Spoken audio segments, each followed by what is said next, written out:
Fala pessoal, tudo bem? Fábio Sobreira do canal da Bizu novamente, e nesse vídeo eu quero falar com vocês sobre diversificação e sobre como a correlação, saber qual é a correlação dos ativos que você está diversificando faz com que sim, você diminua e muito o risco da sua carteira, dos seus investimentos, sem prejudicar a sua rentabilidade. Então, se você não entende o que é correlação e como que a diversificação deve ser feita, você está só pulverizando a sua carteira, comprando ativos que são altamente correlacionados e que não ajudam em nada você a se proteger e que só vão dar trabalho para você controlar depois. Então, se você gosta desse tipo de conteúdo, não esquece de já curtir e de se inscrever no nosso canal e aproveita, compartilha, pessoal. Tem muita gente aí fazendo do jeito errado e é muito importante que você ajude as pessoas a entender o jeito certo de diversificar e de se proteger para depois não ficar chorando e sair perdendo da bolsa, achando que bolsa é cassino. A bolsa só é cassino para quem não sabe o que está fazendo, não sabe como está investindo.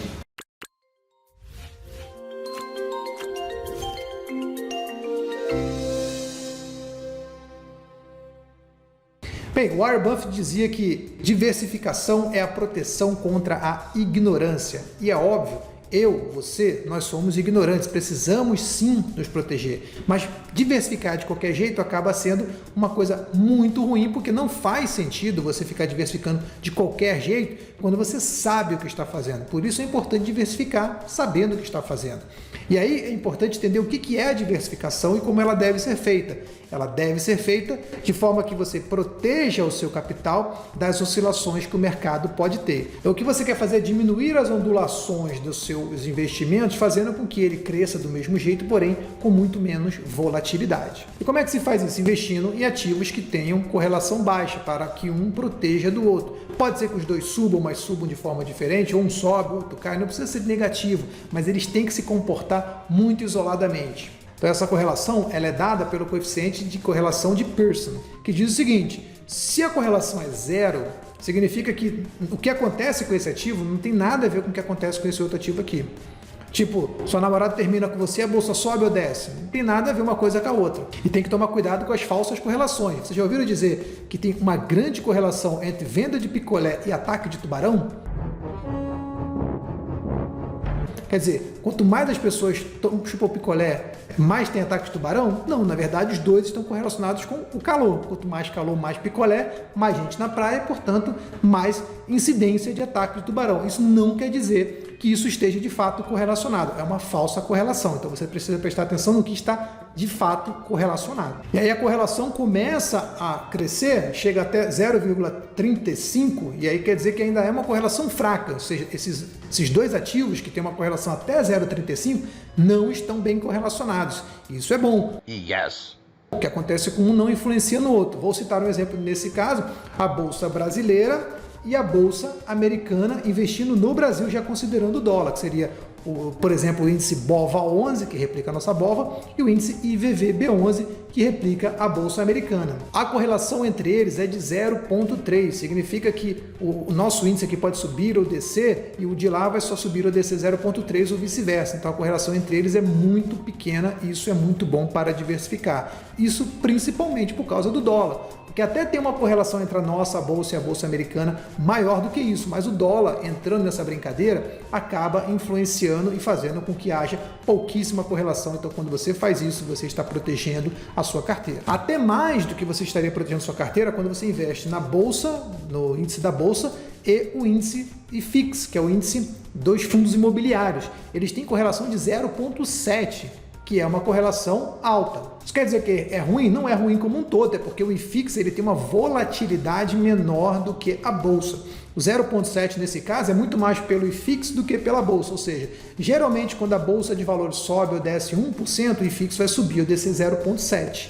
Isso não significa que ele é melhor ou pior, significa que ele tem uma melhor correlação. E para você saber isso, você tem que medir o que você está levando mais em conta, que é a volatilidade ou o retorno. Se você parar para ver nos últimos 3 anos, o índice Ibovespa ele teve um retorno melhor, só que o IFIX teve uma volatilidade menor. E aí você precisa comparar isso, e a gente vai falar disso em outros vídeos, falando sobre o índice de Sharpe, que é essa comparação entre retorno e volatilidade. Se vale a pena ou não, se está dentro do seu perfil ou não, ficar tomando tanta volatilidade para ter algum retorno. Agora, você precisa investir em um ou em outro, ou só em dois? Não, você pode investir nos três. Imagina que você fizesse uma carteira, então, que você tivesse fundo imobiliário, você tivesse ações, você tivesse, por exemplo, o IVVB11. Você tem 3 ativos, cada um com a sua própria volatilidade, com o seu próprio andamento, só que se você dividir, por exemplo, 1/3 em cada um, você não iria ganhar tanto quanto o IVVB11 te deu de rentabilidade, mas também não ia perder tanto quanto os outros dois te dariam de perda. Perda assim, deixar de ganhar, né? E o IFIX, por exemplo, ele sequer recuperou o valor antes da pandemia, enquanto os outros dois já recuperaram, porém o IFIX tem uma menor volatilidade. Então, se você tivesse os 3, você teria uma volatilidade menor, porque eles iam deixar de variar tanto. Na queda da pandemia, você ia cair menos, por exemplo, do que a Bolsa brasileira, se você tivesse sua Bolsa. Não ia ganhar tanto quanto o IVVB11, mas ia ganhar mais do que os outros dois. Então, você manteve a sua rentabilidade média, porque você não sabe se você ia ganhar mais ou menos, e ainda teve uma volatilidade muito menor. E é isso que você está tentando fazer quando você diversifica de forma menos correlacionada possível. Agora, você não pode só, óbvio, diversificar com renda fixa com renda fixa. Você pode também diversificar renda fixa com renda variável, e é uma das formas melhores de você se proteger, principalmente no começo, quando você ainda não sabe o que você está fazendo. Coloca alguma coisa em renda fixa e renda variável, porque a diversificação nesse caso é bem grande, já que geralmente quanto mais a renda fixa te der de retorno, a renda variável vai te dar menos e vice-versa. Cito até um grande exemplo que tem, que é o exemplo do retorno da taxa Selic, que é a taxa básica de juros, com o índice IFIX, que é o índice de fundo imobiliário. No geral, quando a taxa de juros sobe, o IFIX cai, porque as pessoas vão preferir deixar o dinheiro numa coisa que é certa, renda fixa, do que num aluguel de fundo imobiliário que até rende alguma coisa mais ou menos constante, mas é renda variável.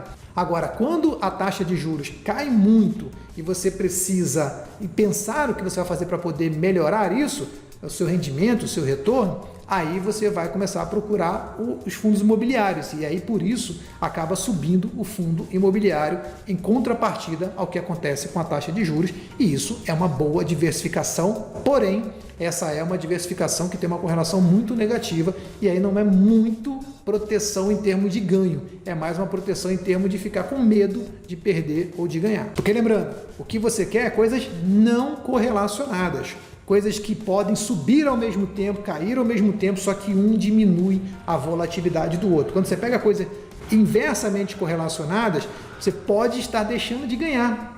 Se uma coisa sobe e outra desce, você tem 50% em cada um e eles descem exatamente igual, você nunca sai do zero. A ideia é que você tente pegar duas coisas que estejam descorrelacionadas nesse caso, mas que ambas tenham tendência de subir. Aí você vai estar ganhando, porque as duas estão subindo, mas uma está protegendo da outra. E até mesmo no tempo que você diversifica também é importante. Se você ganhar uma bolada e vai investir tudo na bolsa, dificilmente você vai colocar aquele dinheiro todo de uma vez, vai colocando aos poucos e aos poucos e aos poucos, porque quando você também diversifica o tempo que você está investindo, também te protege. Hoje o dólar está 5,30, amanhã está 5,40, depois ele cai para 5, depois ele vai para 6, então o dólar médio para você é melhor do que o dólar muito caro ou o dólar muito barato. A mesma coisa da bolsa, do IFIX, colocar dinheiro com frequência é muito melhor do que colocar numa porrada só, e também é muito importante fazer essa diversificação do tempo. E se você não sabe quanto colocar em cada um, você vai ter que fazer algum tipo de continha. Exemplo, tem uma conta que o pessoal faz que é tirar 1%, por exemplo, de renda variável por ano de vida. E aí você pode estipular quando que você vai ter no começo e quando que você vai parar. Eu vou dar um exemplo. 100 anos você resolveu que não vai ter mais renda variável. Com 100 anos você parou de ficar fazendo gracinha de se arriscar. Então você vai pegar a idade que você tem e vai subtrair 100 dessa idade. Exemplo, se você tem 30 anos, você vai colocar 30% em renda fixa, 70% em renda variável, porque você ainda tem bastante tempo para poder se arriscar. Fez 40 anos, 40% em renda fixa, 60% em renda variável. 50 anos, meio a meio, e assim você vai tirando o seu risco da renda variável aos poucos. Mas quanto mais tempo você tem, mais risco você está disposto a tomar, e assim você vai equilibrando a sua carteira em renda fixa e renda variável. É óbvio, dentro de cada um deles ainda tem toda a diversificação que a gente falou. Dentro de renda fixa pré-fixado, pós-fixado, IPCA. Dentro da renda variável, fundos imobiliários, fundos, ETFs, ações, diversificando o máximo possível. Então é isso. Não adianta você tentar acertar aquilo que vai subir mais, porque você não sabe. Então diversifique de forma consciente, fazendo com que você tenha uma carteira que vai ter a menor volatilidade possível, porém com rendimento médio muito bom, sem perder a sua rentabilidade, botando um pouco em renda fixa, um pouco em renda variável, diversificando até mesmo dentro desses dois tipos de ativo. E se você diversificar bem, estudar bem, manter a sua carteira sob controle, fazendo os aportes necessários, olhando para os números certos, e aí você com certeza vai ter uma rentabilidade maior e menor risco e você vai conseguir vencer na bolsa. E se você gostou desse conteúdo, não esquece de curtir, compartilhar e aí já aproveita e se inscreve no canal porque a gente vai produzir muito mais conteúdos como esse para você. Abraço!